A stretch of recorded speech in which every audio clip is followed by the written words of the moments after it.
Достар, сәлем, қыздарыңыз қалай? Сіздермен бірге тағы да тіп-тігіл керекті дерек каналы жүргізушісі. Менің видеоларымды жоғалтып алмау үшін бірден подписаться деген қызыл жазуды басып тіркеліп алыңыздар, және төменде өз пікірлеріңізді ашық қалдырсаңыздар болады. Бүгінгі сіздерге айтар тақырыбым энергияны көбейту. Адамның бойындағы энергия. Жалпы нумерология бойынша Пифагор кестесі деген болады, таблица Пифагора. Бұны сіз Google-ға жазып онлайн рассчитать деп есептеп алсаңыз болады.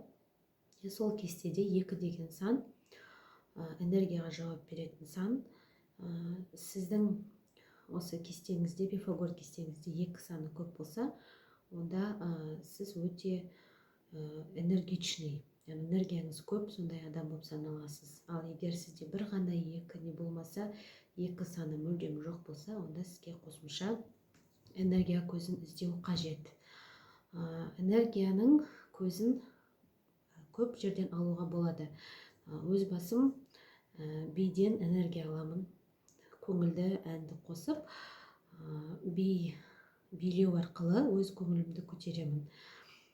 Және де мен өзімнің белгілі бір ортада жүргенде маған жағымды, жақсы, сондай орта болса, онда мен жоғары толқынды вибрация арқылы, яғни көңілім сондай бір жақсы, жоғарғы толқында жүретін сеземін да өзім. Сол кезде көп жақсы сөздер, жақсы тілектер айтуға тырысамын. Міне жоғары толқында айтылған сөздер, тілектер қабыл болады дейді. Міне сол би арқылы мен өз жаңағы толқындарымды көтеремін. Ал енді мысалы кейбір адамдар медитация жасайды, йога, табиғаттан энергия алады. Мысалы жасыл шөпке қарап, аққан суға қарап, тауға қарап деген сияқты айнала. Мысалы соққан жел, міне осылардың бәрі табиғаттан. Кейбіреуі ағашты құшақтап, яғни ағаштан, жерден энергия алып жатады. Тағы да энергияның жолдары бұл спорт деп айтсам болады.